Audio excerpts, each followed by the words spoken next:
Hello everyone, मैं तुम्हारा भाई Shivam. Welcome to my channel. छोटा छोटा इंट्रो बताऊं तो चैनल का नाम बाइट एंड बुल। और इसमें मैं तुम्हें सिखाऊंगा कि ट्रेडिंग करते वक्त कौन सी उन छोटी छोटी गलतियों को अवॉइड करने की जिससे तुम ट्रेड लूज़ कर सकते हो। तो सबसे पहले जो फाउंडेशन है बिगिनर के लिए, वहाँ से स्टार्ट करता हूँ।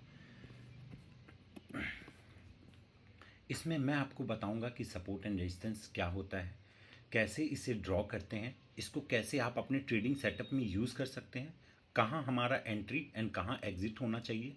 तो पहले आपको टॉपिक एक्सप्लेन करूँगा, फिर ले जाऊँगा चार्ट में जहाँ उसे बेहतर तरीके से समझेंगे, सीखेंगे कि सपोर्ट एंड रेजिस्टेंस ड्रॉ कैसे करते हैं, क्या क्या क्राइटेरिया होना चाहिए वहाँ ड्रॉ ट्रेड लेने के लिए जो हमें बेस्ट रिजल्ट दे ट्रेड एग्जीक्यूट करने के लिए। सो जानते हैं पहले सपोर्ट क्या होता है। तो सपोर्ट अगर एक एग्जांपल के लिए मानो आपके पास एक रबर बॉल है एंड जब भी उसको आप फ्लोर में फेंकते हो वो क्या करेगा, बाउंस बैक करेगा। ठीक उसी तरीके से आप सपोर्ट को समझ सकते हो। कोई एक जोन जहाँ से प्राइस वार वार क्या कर रहा है, रिजेक्शन ले रहा है अपवर्ड डायरेक्शन में, उसे क्या कहेंगे, सपोर्ट कहेंगे। सपोर्ट में सबसे ज़्यादा ट्रेडर्स अपने पोजीशंस बनाए होते हैं, यहाँ स्मार्ट मनी होता है। तो मैं अगर आपको चार्ट में बेहतर तरीके से समझाऊं तो ये एक हमारा जोन है और यहाँ आप क्या देख रहे हो कि यहाँ जब भी प्राइस इस जोन में आ रहा है, प्राइस क्या कर रहा है, अपवर्ड डायरेक्शन में मूव कर रहा है। कोई एक पॉइंट, कोई एक पर्टिकुलर जोन जहाँ से प्राइस वार वार बाउंस बैक कर रहा है अपवर्ड डायरेक्शन में, जहाँ बायर्स इंटरेस्टेड हैं, जहाँ बड़े इंस्टीट्यूशनल प्लेयर इंटरेस्टेड हैं, उसे क्या बोलते हैं, सपोर्ट कहते हैं।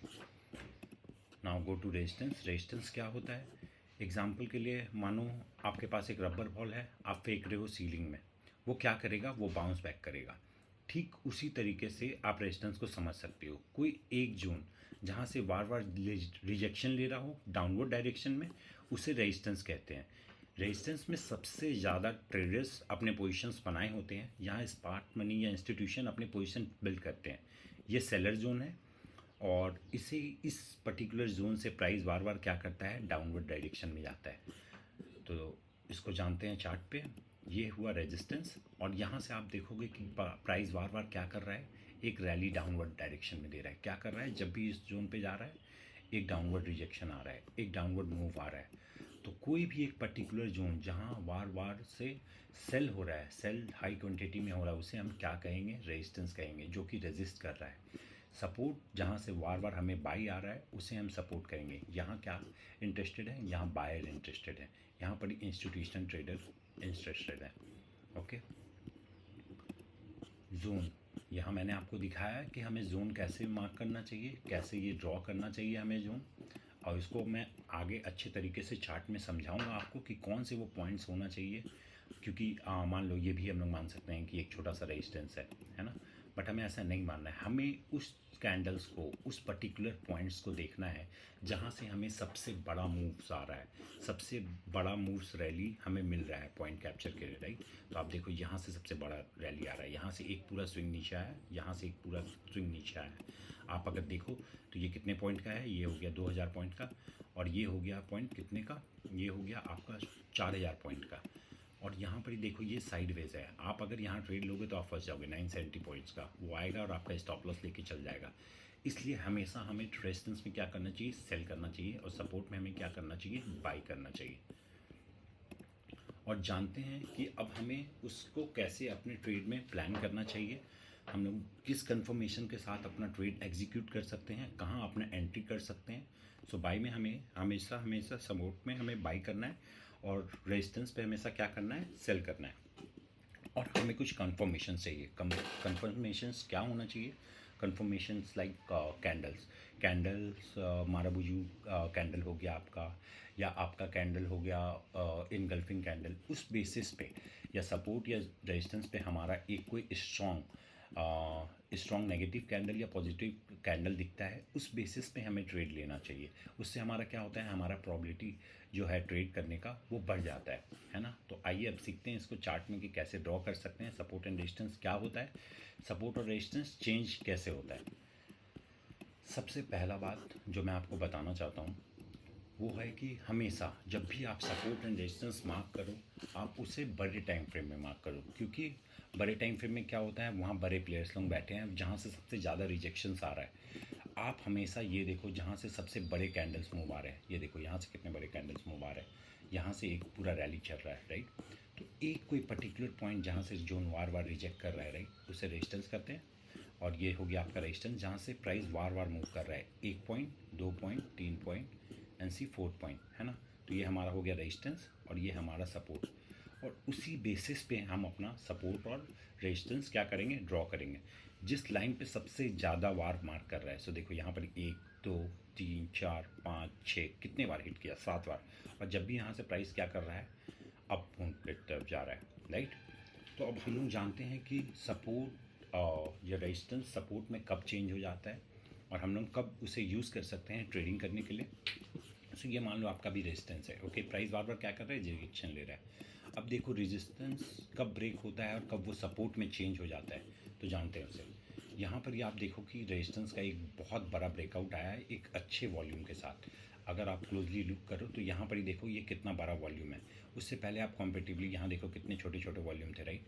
तो जब भी रेजिस्टेंस को एक बड़े ब्रेकआउट के साथ, एक बड़े वॉल्यूम के साथ ब्रेक करता है तो वो क्या हो जाता है, फिर रेजिस्टेंस बन जाएगा हमारा सपोर्ट।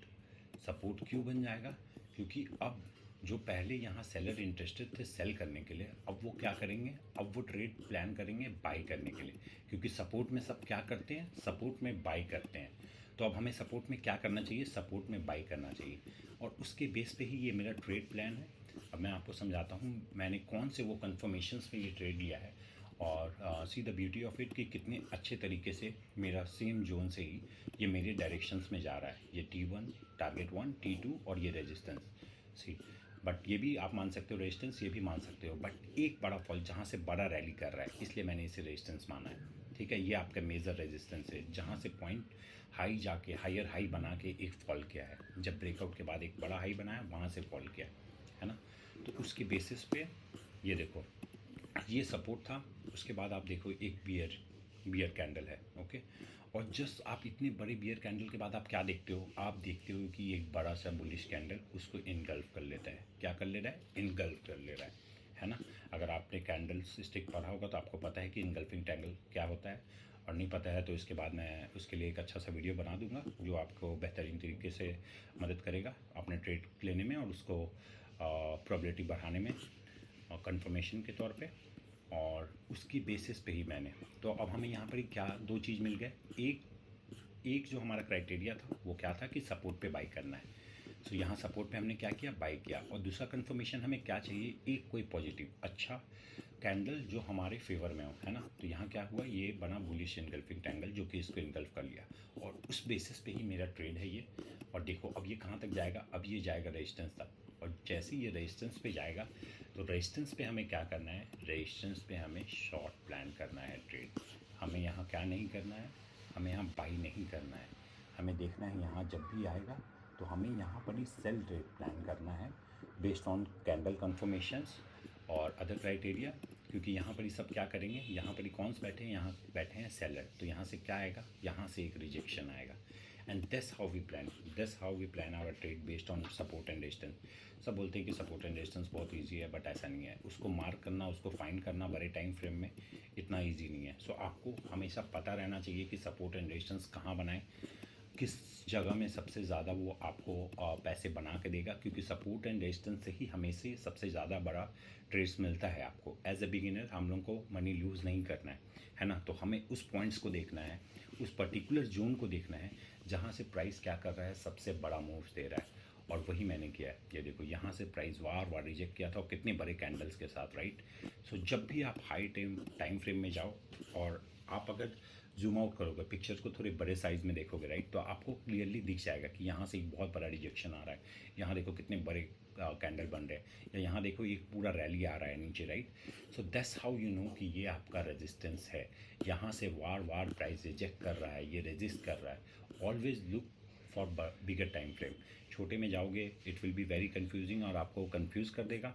आप कहीं भी सपोर्ट एंड रेजिस्टेंस मार्क कर लोगे ये छोटे छोटे प्लेसेस को और आप बोलेंगे भाई शिवम भाई आपने तो बताया था सपोर्ट एंड रेजिस्टेंस पे सपोर्ट ब्रेक करेगा एक हाई वॉल्यूम के साथ तो हमें ट्रेड ले लेना चाहिए। ऐसा नहीं है।